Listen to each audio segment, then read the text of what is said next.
Gua udah pakai Vivo X Thunder Pro ini selama 2 minggu dan cuma bisa bilang Vivo udah nggak bisa dianggap remeh lagi. Brand yang main aman siap-siap tersaingi. Ya, niat awal mau jelekin HP ini tuh hilang karena susah banget nyari kurangnya.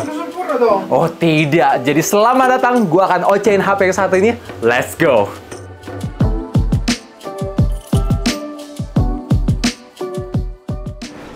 Kalau soal perkameraan, gak banyak HP flagship yang masuk resmi di Indonesia dengan kualitas foto bagus dan video bagus. Ya, yang gue maksud bagus itu bisa diandalin di semua skenario. Makanya gak heran orang-orang cuma taunya iPhone sama Galaxy. Tapi Vivo ini datang dengan di luar akal. Yes, primary lensnya menggunakan Vivo X Sony LYT818 pertama di dunia yang ngasilin fotonya tuh gila, mind blowing. Menurut gua hasil fotonya itu lebih bagus ketimbang mirrorless in terms of komposisi, dimana ada AI yang bisa mengimbangi cahaya objek dan background tanpa naikin kontras yang terlalu over atau terlalu under dengan detail yang tajam, highlightnya cakep di semua sisi. Walaupun memang kalau ngomongin soal karakteristik warnanya nggak senatural mirrorless karena ada perbedaan processing image-nya. Dan yang bikin menyenangkan itu ada di lensa 200 megapiksel Zeiss Apo telefoto kameranya yang bikin gue nyoba sekali, jadi ketagihan. Sering banget gue pakai 3,7 kali zoomnya karena selain bisa ngasilin perspektif baru, tapi detail yang ditangkap tuh masih tajam banget. Highlightnya itu cakep, kontras bagus, dan image-nya juga masih ngangkat. Apalagi kalau mau kelihatan lebih profesional, bisa mainin exposure manual biar hasilnya lebih ciamik. Bahkan ada mode telefoto makro di mana kalian bisa dapat ekstra stabilisasi ketika mau foto-foto zoom dengan tingkat detail ala macro lens buat hasilin foto kayak gini, gini, dan gini. Ya, semua itu difoto menggunakan HP yang satu ini tanpa pakai gimbal atau stabilisasi apapun yang mengandalkan OIS dari HP ini sendiri. By the way, ngomongin soal portrait mode-nya juga, ya ampun, cakep banget pak. Ini di luar nurul, padahal ketika gue ngeliat di viewfinder foto di keadaan low light, itu background sama subjek kelihatan nyatu. Tapi setelah melewati processing image, ternyata AI-nya tuh pinter, bisa bedain mana yang harus di blur dan mana yang objek. Jadi hasilnya lagi-lagi legit. Tentunya ini bokeh gue ada pakai efek Zeiss Cineflare, Biotar, dan sonar buat hasilin efek blur yang berbeda, nyesuaiin kondisi biar hasil nggak monoton. Masih ngomongin soal seputar zoom, HP ini memang bisa support sampai 100 kali digital zoom, tapi memang menurut gua hasilnya ketika kalian mentokin tuh jadi kurang optimal atau kurang maksimal. Karena dalam segi sharpeningnya itu berasa, highlightnya kurang, detail agak berbayang, tapi lumayan lah buat seru-seruan buat kepoin menu dari kejauhan atau ngelihat hal yang mata kita nggak bisa lihat. Dan FYI, HP ini tuh bisa banget jadi temen konser kalian. Sampai-sampai Vivo nyediain telefoto Super Stage, dimana shutter speednya bisa lebih cepat, tapi ada AI khusus biar hasil foto tetap bisa on point dengan highlight yang bagus, noise yang minim, dan detail yang tajam. Jujur aja, sebenarnya Vivo nggak perlu repot-repot bikin mode ini, karena kemarin gue bawa X Thunder Pro aja, tanpa mode apapun hasil fotonya udah sebagus itu. Menurut gue, HP ini bisa bersaing sama Galaxy Ultra. Gila. Lanjut buat kualitas video. Oh my god. Lagi-lagi ini menarik banget. Buat kalian professional videographer bakalan seneng karena selain ada support 4K 120Hz dan 4K HDR Dolby Vision, sekarang ada mode lock di mana kalian bisa warnain sendiri sesuai preferensi dan hasilnya itu sebagus itu. Nggak percaya? Lihat aja. Ini gue rekam di mode lock dan warnain, hasilnya berasa profesional menggunakan mirrorless.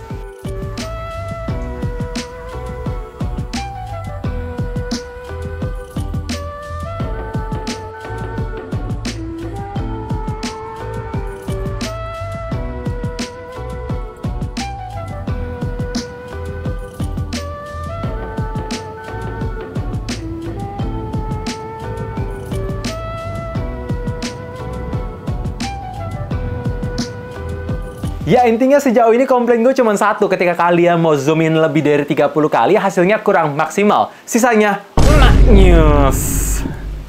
Ngomongin soal spek ini cukup mentok, tapi bukan pakai naga ya. Ya, HP ini menggunakan dual chipset gabungan antara Dimensity 9400 dan Vivo V3 Plus chip. RAM-nya menggunakan 16GB LPDDR5X dan storage tertinggi ada di 512GB yang sayang banget sih belum pakai teknologi UFS 4.1 kayak di iQOO 13 kemarin. Tapi untungnya memang hasil benchmarknya solid. Angka itu tuh bisa tembus 2,5 juta, Geekbench CPU, GPU-nya tinggi, dan untuk kestabilan 3D wildlife emang kelihatan nggak stabil di 52,2%. Tapi ketika gue coba secara langsung, udah merem aja. Kok gelap? Bukan merem kayak gitu maksudnya.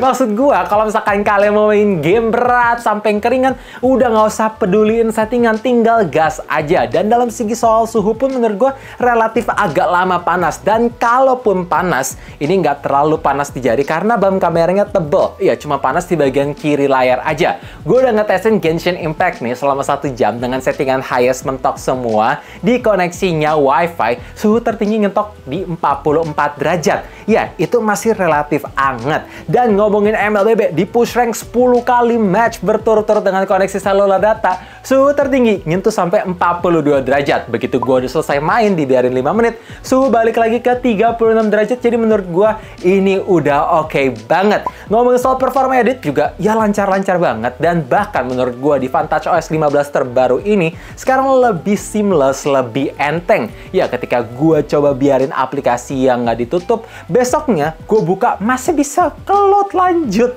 tanpa harus nunggu loading ulang lagi. Ngomongin soal tangkapan signal, di 4G Plus-nya aja kecepatan download dan upload-nya kadang bisa lebih cepat ketimbang di 5G. By the way, gue nyoba pakai 2 provider, Telkomsel dan Indosat, gak pernah ada masalah. Intinya performa di HP ini ya selayaknya HP flagship sih, gak usah pusing lah ya.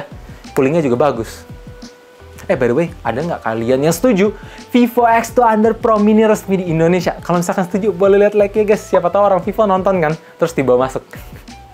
Di bagian layarnya ada 4 hal baru yang gue notice. Pertama, dari segi desain udah nggak semelehoy kayak X100 Pro kemarin. Ya, lengkungannya lebih kalem. Jadi kalau misalkan pengen ganti screen protector, lebih gampang. Dan ini masih kelihatan premium karena di ujung-ujungnya itu dibuat melengkung menggunakan quad curve screen. Ditambah akhirnya bezelnya sedikit lebih tipis, jadi berasa HP flagship.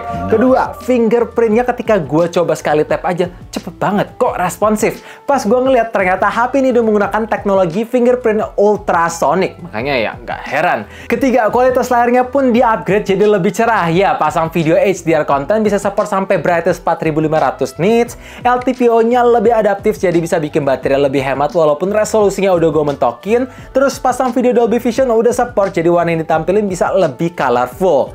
Keempat, layarnya itu punya fitur yang komplit plus ada AI-nya coy. Ya, sekedar fitur eye protection bisa adaptif buat ngebaca blue light supaya mata nggak cepet capek. Jadi kalau misalkan kalian tanya, apakah ini layarnya ada kurang?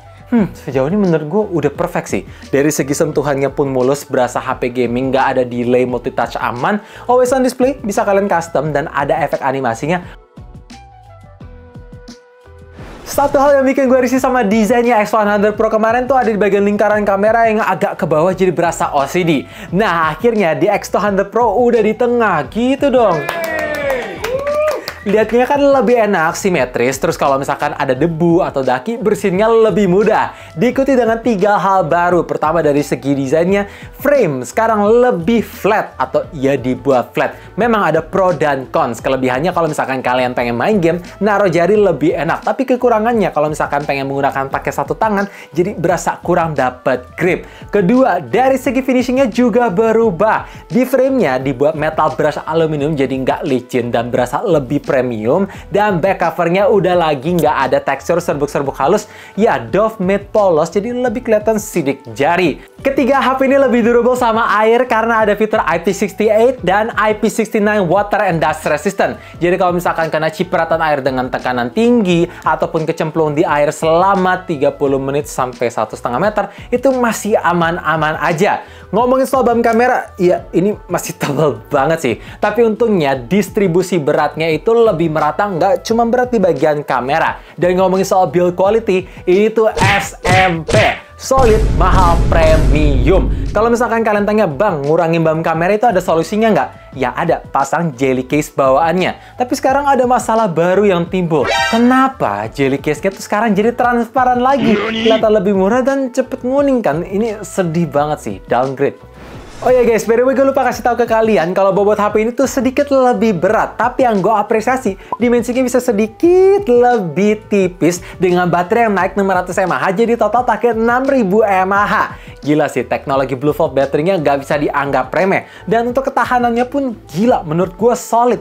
Dipakai full intense, bisa dapat SOT 5 jam 59 menit. FYI, itu gue pakai main game, sosmed, dengan koneksi full cellular data, kondisi indoor plus outdoor. Brightness-nya pun dimentokin, speaker 50%. Dan ketika gue coba pemakaian indoor plus koneksinya gue ganti ke full wifi, bisa lah dapat SOT 7 jam dengan mudah dengan pemakaian yang berat juga. Dan ngomongin soal charging, ada dua hal yang menurut gue rasanya kurang. Ya, speed chargingnya tuh turun jadi 90 watt yang emang sih masih cepat. Ketika gue colok dari angka 5 sampai 100% masih makan waktu 49 menit. Tapi alangkah lebih baiknya kan di 100 watt, secara baterainya makin besar. Dan kedua, HP ini masih ada fitur wireless charging, tapi lagi-lagi speednya turun di 30 watt dan itu pun harus beli aksesoris dari Vivo khusus buat nikmatin full chargingnya. Dan yang bikin rese, gak semua wireless pad compatible dengan fitur wireless charging di HP ini karena bump kameranya yang terlalu tebal. Jadi colok kabel